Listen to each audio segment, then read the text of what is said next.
우리가 얼마 전 성탄절을 지났습니다. 근데 여러분, 복음서가 마태, 마가, 누가, 요한복음 네 복음서가 있죠. 복음서마다 성탄을 설명하는 방식이 다릅니다. 마가복음에는 성탄 이야기가 없습니다.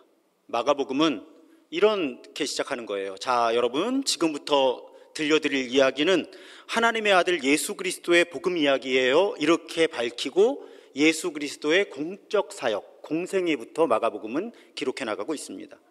우리가 아는 성탄의 이야기는 마태복음과 누가복음에 기록된 이야기예요. 예수 탄생의 이야기를 아주 세심하게 역사적 사건으로 기록을 해내고 있습니다. 예수께서 유대 땅 베들레헴이라고 하는 동네에 마리아라는 여인을 통해 태어나셨다. 그런데 오늘 요한복음은 성탄이라고 하는 실제 사건을 구체적으로 묘사하지를 않아요. 예수께서 이 땅에 오신 사건에 대해서 그 신학적인 의미를 시적인 언어로 묘사를 합니다. 그래서 요한복음의 1장이 이렇게 시작하는 거예요. 태초에 말씀이 계셨다. 그 말씀은 하나님과 함께 계셨다. 그 말씀은 하나님이셨다. 자, 하나님과 함께 계셨고 하나님이셨던 말씀. 여기서 말씀이라고 번역된 단어, 헬라어로 로고스죠. 물론 이 로고스라고 하는 단어는 말씀이라고 번역할 수도 있어요. 그런데 좀 넓은 차원에서 보면 그리스 철학에서 이 로고스가 만물과 그 가운데 일어나는 모든 사건들의 의미, 그리고 그 모든 것 아래 흐르고 있는 논리를 로고스라고 설명했다는 거예요. 그러니까 요한복음은 당시의 세계관이 우주를 설명하는 데 사용했던 로고스라고 하는 단어를 통해서 그 로고스가 우리가 믿는 예수님이다 이렇게 밝히고 있는 거예요. 그런데 이 로고스가 당시 사람들이 받아들이기 쉽지 않은 결정을 내리고 그걸 행동으로 옮깁니다. 아주 이상한 행동을 하는 거예요. 이 로고스가 우주를 창조하고 운영해 나가는 이 원리가 이상한 행동을 하는데 14절입니다. 그 말씀은 육신이 되어 우리 가운데 사셨다. 우주를 창조하고 움직여 나가는 그 원리가 육체를 입고 사람이 되었다. 구약시대 하나님의 백성은 하나님이 거룩하신 분이어서 하나님을 본 사람은 그냥 죽는다고 믿었었거든요. 심지어는 하나님이라는 이름을 언급하는 것도 꺼렸습니다. 그런데 그런 하나님이 사람이 되셨다는 거예요. 그래서 우리 가운데 오셨다는 것입니다. 헬라 철학에서도 납득할 수 없는 논리예요. 왜냐하면 헬라 철학은 영은 고결하고 육은, 물질은 열등하다고 믿었다는 거예요. 이분법적인 사고죠. 그런데 어떻게 거룩한 로고스가 저급한 물질이 될 수 있을까? 헬라 철학에서도 받아들이기 어려운 명제예요. 그런데 로고스가 그 일을 했다는 거죠. 사람이 되셔서 우리 가운데 오셨다는 거예요. 이 현상을 전문 용어로 성육신이라고 부르죠. 인카네이션. 몸 안에 들어오셨다는 얘기예요. 하나님의 신성이 사람의 육체 안에 스며들었다. 하나님의 거룩한 본성이 물질로 되어 있는 사람의 몸으로 스며들어서 오히려 하나님을 온전하게 충만하게 드러내셨다라고 하는 신비가 성육신의 신비입니다. 우리 기독교 신앙의 핵심적인 신앙 고백 가운데 하나예요. 근데 이해하기는 어렵습니다. 오늘날 교리를 형성하는 데 가장 큰 영향을 미친 어거스틴의 글에도 이런 글이 있다 그래요. 구유에 누운 채 세계를 품은 분, 아니 아기가 구유에 누워 있는데 세계를 품어요. 그분은 말문이 막힌 아기임과 동시에 말씀이셨다. 로고스, 말씀이 말할 수 없는 아기가 됐어요. 하늘도 다 담을 수 없는 그분이 한 여인의 품에 안겨 젖을 먹는다. 그 여인이 우리의 통치자이신 그분을 다스렸다. 여러분, 얼마나 역설이고 얼마나 이해하기 어려운 신비입니까? 그래서 초대교회에서도 예수님이 메시아다, 그리스도다라고 믿었던 사람들도 이 신비를 받아들이기가 어려웠다는 거예요. 아주 단순한 질문이 하나 있습니다. 어떻게 하나님이 기저귀를 찬 아기가 될 수 있을까? 누군가 똥기저귀를 갈아주지 않으면 무기력한 그 아기, 그런데 어떻게 메시아가, 심지어는 하나님이 기저귀를 갈아주어야 하는 그런 무기력한 아기로 존재할 수 있을까?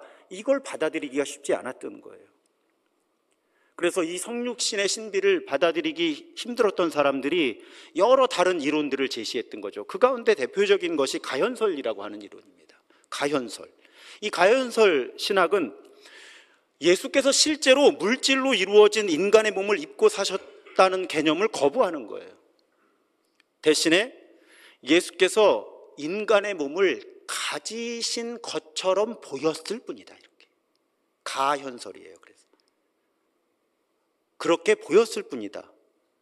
혹은 아주 순간적으로만 몸을 가지셨다. 이렇게. 본성으로는 아니다. 아주 제한된 범위 안에서만 예수님은 물질로 된 몸을 입으셨던 거다. 이렇게 믿는 사람들이 많았던 거죠. 아까 설명드렸던 것처럼 당시 사람들의 세계관에서는 특히 헬레니즘의 세계관, 그리스 철학, 이원론이라고 말씀드렸잖아요. 영혼은 우등하고 물질은 열등한데 받아들일 수 없다. 아주 잠깐만 그렇게 보였을 뿐이다. 유대인들도 마찬가지인 거예요. 하나님의 초월성을 강조했잖아요. 아까 설명드렸던 것처럼. 어떻게 하나님이 육체를 가질 수 있을까? 몸을 가질 수 있을까? 그러니까 사실은 유대인들도 받아들이기 어려웠고 헬라 철학을 갖고 있던 사람들도 그 세계관을 가지고 있던 사람들도 받아들이기 어려웠던 신비였던 거죠. 그래서 이렇게 가현설 신학은 예수님의 신성을 강조하는 반면에 예수께서 육체, 몸을 가진 존재가 되신 것은 부정한 거예요. 근데 여러분, 성경적이질 않죠. 요한 2서 1장 7절을 개역개정으로 보면 이런 말씀이 있습니다. 미혹하는 자가 세상에 많이 나왔나니 이는 예수 그리스도께서 육체로 오심을 부인하는 자라. 이런 자가 미혹하는 자요 적그리스도다. 가끔 적그리스도를 여러 용도로 사용하시는 분들을 만나는데 성경 본문만 놓고 보면 적그리스도는 예수 그리스도의 성육신을 부정하는 사람입니다. 본문만 딱 놓고 보면. 근데 이런 강한 표현이 있다는 건 어떤 뜻이에요? 그만큼 우리가 예수님이 어떤 존재인가를 이해하는 데 있어서 이 성육신의 신비를 받아들이는 것이 매우 본질적인 신앙 고백이라고 하는 거죠. 자, 그럼 이건 팩트 체크를 한 겁니다. 이제부터 의미 문제를 살펴봐야 돼요. 그럼 왜 성육신이라는 신비가 이루어졌을까? 왜, 무엇 때문에 하나님은 영적인 존재가 물질을 입으셨을까? 그 의미를 이제부터 파악해 보려고 합니다. 오늘 본문 18절부터 풀어나가 보죠. 일찍이 하나님을 본 사람은 아무도 없다. 아버지의 품속에 계신 외아들이신 하나님께서 하나님을 알려주셨다. 여러분, 구약에 보면 하나님의 백성이라는 사람들이 자꾸 우상을 만들었어요. 자, 왜 그랬을까? 여러분, 근본적으로 보면 하나님이 우리 눈에 보이지 않기 때문이에요. 만질 수 없기 때문이에요. 하나님의 말씀이 그냥 우리 보통 귀로 들리지 않기 때문이죠. 그래서 사람들은 눈에 보이는 존재가 필요했던 거예요. 만질 수 있고 자신들이 통제할 수 있는 존재가 필요했던 거죠. 그래서 우상을 만든 거예요. 하나님께서 책망하시죠. 비판하십니다. 그런데 우리 하나님은 인간의 그런 약함을 책망하는 것에 머무시질 않은 거예요.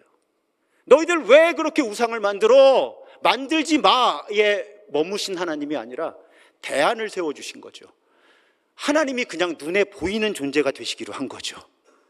사람들이 자꾸 하나님 눈에 안 보인다고 하나님 아닌 존재를 하나님이라고 부르니까 야단치다 깨닫지 못하는 사람들을 위해서 아예 하나님이 몸을 입은 사람이 되신 거죠.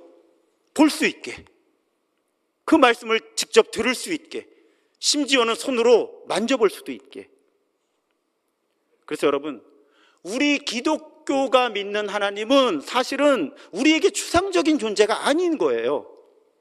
하나님께서 사람으로 오셔서 우리와 함께 사시면서 하나님의 뜻을 직접 가르쳐 주셨고 삶으로 모범을 보여주신 거죠. 그래서 우리가 예수님이 어떤 분이고 어떤 가르침을 주셨고 어떤 삶을 사셨는지에 대한 깊은 깨달음을 얻으면 우리가 하나님 뜻에 따라 살 수 있는 거예요. 명확한 기준이 우리에게 주어진 거죠. 우리는 성경을 통해서 예수님이 어떤 분이셨고 어떤 가르침을 주셨고 어떤 삶을 사셨는지 알 수가 있거든요. 그래서 여러분, 사실 우리 그리스도교의 가르침은 본질적으로는 모호하지 않습니다. 말씀이 육신이 되셨기 때문이죠. 우리가 성육신하신 예수님을 성경을 연구하고 묵상하고 기도하면 우리 삶의 구체적인 현실 속에서 예수님이라면 어떻게 하실까를 묻는다면, 계속 묻는다면 우리는 혼란스러운 이 땅, 혼란스러운 이 세상을 살아갈 수 있는 분별력과 용기를 얻을 수 있는 거예요. 본질적으로 그런 거예요. 말씀이 육신이 되셨기 때문에 우리 그리스도교의 가르침은 결코 모호하지 않습니다. 결코 추상적이지 않아요. 결코 뜬구름 잡는 이야기가 아닌 거예요. 한 가지만 우리가 신실하다면, 성경을 통해 예수님께 더 집중한다면. 연초니까 좀 이런 말씀 좀 드리려고 그래요. 아마 이때쯤 되면 여기 계신 분들 가운데도 신년 운세나 사주, 토정비결, 타로점 이런 거에 관심 있으신 분들 계실 거예요. 보러 가시기도 할 거예요. 그저 재미라고 하실 거예요. 하지 마세요. 제가 알아요. 물론 제가 점을 친 적은 없어요. 토정비결을 본 적도 없고 타로점을 친 적도 없는데, 제가 어릴 때를 생각해 보니까, 제가 청소년 때 그때 스포츠 신문이 되게 유행이었거든요. 스포츠 신문에 오늘의 운세라고 있었어요. 여러분, 재미로 보죠? 영향을 받습니다. 우리가 그런 사람들이에요. 우리는 하지만 그런 것들에 영향을 받는 사람들이 되어서는 안 된다는 거죠. 우리는 말씀이 육신이 되신 분의 영향을 받는 사람들이어야 된다는 거예요. 혹시나 재미로라도 신년 운세나 사주, 토정비결, 타로점 관심 있으시면 매일 기도회 바이블 프로젝트와 함께하는 성경 통독에 참여하십시오. 그게 여러분들 삶에 도움이 될 거예요. 말씀이 육신이 되셔서 우리는 그분을 알고 그분을 따라 살 때 가장 인간답게, 가장 의미 있고 가장 재미있게 살 수 있는 거거든요. 그런데 왜 그 본질을 추구하지 않고 주술에 맡깁니까, 우리를? 연초에 한번 말씀드린 거예요. 나아가 하나님의 성육신은 몸에 대한 우리의 이해를 새롭게 합니다. 예수께서 성육신 하신 궁극적인 목적을 히브리서 2장은 이렇게 증언해요. 이 자녀들은 우리들이에요. 피와 살을 가진 사람들이기에 그도, 예수님도 역시 피와 살을 가지셨습니다. 그것은 그가 죽음을 겪으시고서 죽음의 세력을 쥐고 있는 자, 곧 악마를 멸하시고 또 일생 동안 죽음의 공포 때문에 종노릇하는 사람들을 해방시키시기 위함이었습니다. 이게 성육신의 의미인 거예요. 그러면 이렇게 묵상할 수 있습니다. 여러분, 예수께서는 몸을 가진 우리를 완전하게 구원하시기 위해서 몸을 가지신 거예요. 조금 더 논리를 확장해 보면, 우리 영혼만 구원하시고 싶으셨다면 아마 예수님께서는 성육신 하실 필요가 없으셨을 거예요. 영혼만 구원하시면 되니까. 그런데 예수님은 우리의 몸도 구원하셨어야 되거든요. 우리의 몸도 구원하셔야 됐기 때문에 몸을 입으실 수밖에 없었던 거예요. 이 원리를 우리가 잘 기억해야 되는 거죠. 그래서 예수께서 몸을 가진 우리를 악의 억압으로부터 완전하게 해방하기 위해서 성육신 하신 거예요. 몸을 구원하시기 위해서. 이 성육신의 신비를 잘 담아낸 책이 윌리엄 율리먼 감독이 쓴 성육신, 하늘과 땅이 겹치는 경이라는 책입니다. 제가 이 책 제목을 너무 좋아해요. 우리를 구원하시기 위해서 하늘과 땅이 신비하게 서로 엉켰다는 거예요. 그분이 예수님이라는 거예요. 하늘과 땅이 신비하게 엉켰다는 거죠. 이 현상이 성육신인 거예요. 우리를 완전하게 구원하시기 위해서, 우리의 영혼뿐 아니라 우리의 몸도, 나아가 이 세상도 완전하게 구원하시기 위해서 하늘과 땅이 엉킨 현상이 성육신이에요. 예수님이 그런 존재로 이 땅에 오신 거죠. 신비한 사랑의 표현입니다.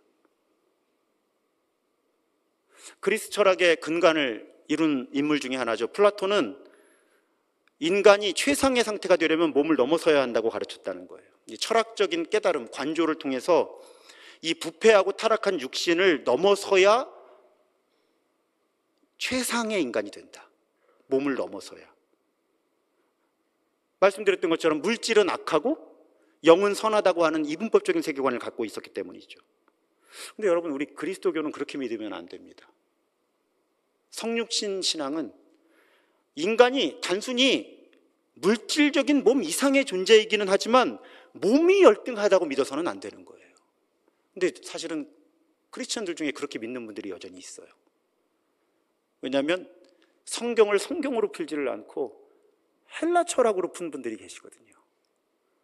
그러니까 성경을 성경대로 이해를 해야 되는데 헬라 철학적인 관점으로 성경을 풀어서 여전히 교회 안에 영은 우등하고 몸은 열등하다고 믿는 분들이 계시다는 거예요. 그럼 여러분, 제가 이런 질문을 던질게요. 우리 매일 기도회 통독하시는 분들, 하나님이 몸을 창조하셨어요. 그럼 하나님은 처음부터 열등한 존재를 만드신 거예요? 왜요? 영혼만 아름답고 몸이 아름답지 않다면, 영혼이 우등하고 몸이 열등하다면 하나님은 몸을 만드실 이유가 없었어요.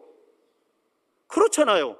하나님이 만들어 놓으시고 보시기에 좋았다 계속 감탄을 하셨거든요.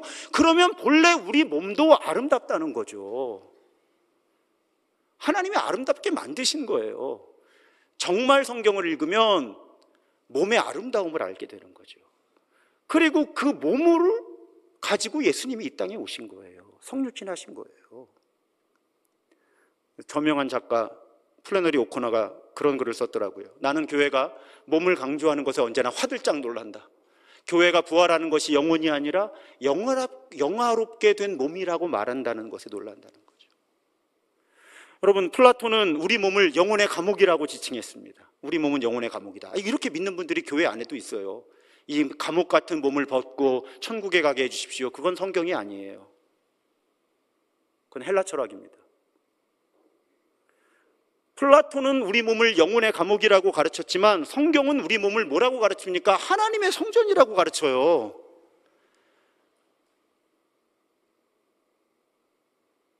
하나님의 성전이라는 거예요, 우리 몸이. 여러분, 우리 그 차이를 잘 구분하셔야 돼요. 우리 몸이 영혼의 감옥이라고 믿는 건 성경이 아니라 헬라 철학이고요. 성경은 우리 몸이 하나님의 성전이라고 가르친다는 거죠. 그래서 우리는 우리 몸의 아름다움을 알아챌 수 있어야 합니다. 그리고 우리 몸을 잘 돌봐야 되는 거예요. 그리고 이 몸으로 하나님의 뜻을 세상에서 일상 가운데 실천하는 것입니다. 그것이 성육신의 신앙인 거예요. 예수께서 성육신하셔서 이 땅에서 그 몸으로 하나님의 뜻을 이루셨던 것처럼 우리도 예수님을 품은 사람들답게 우리 몸으로 이 땅에서 하나님의 뜻을 이루며 살아가는 것, 그것이 성육신 신앙입니다. 한 걸음만 더 나아가 볼까요? 건강한 성육신 신앙은 이 세상의 현실을 이해하는 방식에도 영향을 줍니다. 가끔 제가 아는 목사님들이 새로 교회에 부임하시면 이런 부탁을 받을 때가 있으시다 그래요. 목사님 환영합니다. 이제 목사님은 말씀과 기도 같은 영적인 일에만 전념하시고 다른 교회 일은 저희가 다 하겠습니다. 목사님은 영적인 일에만 전념해 주세요. 여러분, 고마운 말씀이기는 한데 신학적으로, 특히 교회론적으로 아주 미숙한 말씀입니다. 왜 그럴까요? 성육신 신앙의 관점에서 보면요, 오늘 이거 한 문장 기억하시면 좋겠어요, 여러분. 참으로 영적인 것은 참으로 물질적인 것이기도 한 거예요. 다시 중요한 거니까 별표 밑줄 쫙. 참으로 영적인 것은 참으로 물질적인 것이기도 한 거예요. 그래서 여러분, 우리 교회 조직을 어떻게 편성하고 예산을 어떻게 사용하는가, 제가 기도할 때마다 100원이라도 낭비하거나 허비하지 않고, 또 우리 식사 준비를 어떻게 하는가, 이런 모든 문제가 영적인 문제라는 거예요. 우리는 성속의 이분법의 종교가 아니거든요. 영과 물질의 이분법적인 종교가 아니에요. 우리가 추구하는 건 영적인 원리가 물질로 파고드는 거예요. 성육신 하신 주님이 우리 주님이시기 때문에. 그래서 제 고민이 많았거든요. 왜 훌륭해 보이는 목사님들의 교회가 안 훌륭할까? 바로 이 부분이에요. 가르침만 환상적인 거죠. 설교만, 성경 공부만. 성숙한 성육신 신앙을 가진 공동체면, 교회면 이 가르침이 물질적이고 현실적인 현상 속으로 파고 들어와야 되거든요. 그게 교회가 어떻게 헌금을 하고 어떻게 지출을 하는가, 밥은 누가 어떻게 어떤 메뉴를 가지고 만들어 먹는가, 이런 모든 문제에 엉켜 들어가야 그게 거룩한 거예요. 근데 여전히 많은 교회가 거룩한 것과 거룩하지 않은 것을 구분하고 영적인 것과 육적인 것을 잘못 구분한다는 거죠. 그러니까 만약에 제가 우리 교회 영적 지도자라면 저는 사실은 우리 교회에서 일어나는 아주 작은 일에도 관심이 많은 거예요. 왜? 영적인 문제는 모든 물질적인 실제적인 문제와 분리되어 있지 않아서 우리 교회에서 일어나는 모든 현상 속에 영적인 원리들이 스며들어가야 되거든요. 그러니까 제가 예민하죠. 민감해요. 아주 말 한마디에 민감하고. 왜? 이 부분 때문에 그래요. 저도 구분해놓고 이건 거룩한 영역, 이건 영적인 영역, 이건 속된 영역, 육의 영역, 이렇게 구분하면 어쩌면 목회가 편할지 모르겠어요. 근데 그렇지가 않은 거예요. 어떻게 하면 성육신, 영적인 것이 물질과 하나가 될 수 있을까가 우리 기독교 신앙의 핵심적인 신앙 고백이라는 거죠. 그걸 보여주시려고 하나님이 사람이 되신 거거든요. 말씀이 육신이 되신 거예요. 그 원리를 알려주시느라고. 우리 교회 모든 현실적인 물질적인 실제적인 문제가 영적으로 움직여 나가게 하는 게 영적 지도자의 책임인 겁니다. 관점을 교회 밖으로 옮겨보면요, 여러분, 배고픈 사람들의 꼬르륵 소리는 외면하면서 또 차별과 착취로 고통받는 사람들의 신음소리는 외면하면서 또 슬픈 사람들의 눈물은 외면하면서 영혼에만 관심을 기울이는 것은 영적인 것이 아닙니다. 참으로 영적인 것은 참으로 물질적인 거예요. 참으로 영적인 것은 참으로 물질적인 것입니다. 예수께서도 주님의 기도를 가르치시면서 일용할 양식을 구하라고 하셨잖아요. 참으로 영적인 것은 참으로 물질적인 것에 스며들어 있어야 한다는 거죠. 그것이 성육신 신앙이에요. 이 성육신 신앙을 잘 붙드는 것이 가짜 영성과 진짜 영성의 차이예요. 우리 교회 가짜 영성을 가진 사람들이 자꾸 줄어들었으면 좋겠습니다. 제가 어릴 때 본 크리스천들의 모습 속에는 고상한 척하죠. 영적이라는 거예요, 본인이. 그런데 실제 그 사람의 삶에 드러나는 현실적이고 구체적인 모습이 전혀 이 사람이 얘기하는 영적인 것과 연결되지 못하는 거죠. 가짜죠. 영적인 것이 물질적인 것으로 파고들어야 성육신이라니까요. 교회는 그런 일이 일어나는 곳이어야 한다니까요. 그래서 진정한 성육신 신앙을 가진 사람들은 여러분 지금도 정치, 경제, 사회, 문화, 종교적인 현실 속에서 구체적인 자리에 나가서 무언가를 하는 힘이 성육신 신앙에서 나오는 거예요. 소외된 사람들과 함께하는. 왜? 바로 거기, 바로 그 순간, 그 허드렛 일처럼 보이는 일 속에 하나님이 스며들어 계시다. 정말 성육신 신앙에 눈을 뜨는 사람들은 그게 보이는 거거든요. 하나님이 이렇게 우리가 거룩하게 예배하는 이 순간에만 계신 것이 아니라 이 세상 속에, 이 역사 속에 모든 비참한 현실 속에 하나님이 함께 하시는 것을 성육신 신앙에 눈을 뜬 사람들은 보게 되는 거예요. 그래서 자꾸 교회 밖에 나가서 장애인들과 함께하고 노숙자들을 돕고 교도소에 새로운 삶을 추구해야 하는 사람들을 돕고 또 이주민들과 함께하는 삶을 사는 거죠. 그런 분들, 그런 크리스천들을 인터뷰해 보면 본인이 그것을 명목상 알고 있든 모르고 있든 성육신적인 신앙을 갖고 있는 사람들인 거예요. 그래서 이렇게 모여서 예배할 때만 예배가 아니라 그런 삶의 자리에서 예수님이 하시려고 하는 일을 드러내는 것, 그런 허드렛 일 속에서 하나님의 뜻이 드러나는 것이 진정한 영성이라고 하는 것을 아는 사람들인 거죠. 그래서 여러분, 우리 한 사람 한 사람의 삶이 더 아름다워지고 이 세상이 아름다워지는데 우리가 힘을 보태려면요, 우리의 성육신 신앙이 단단해져야 되는 거예요. 하나님께서 이 세상을 구원하시려고 끈질기게 손을 내밀고 계신 것을 믿는 사람만이 새로운 교회, 새로운 세상, 자기 자신도 새로워질 수 있는 겁니다.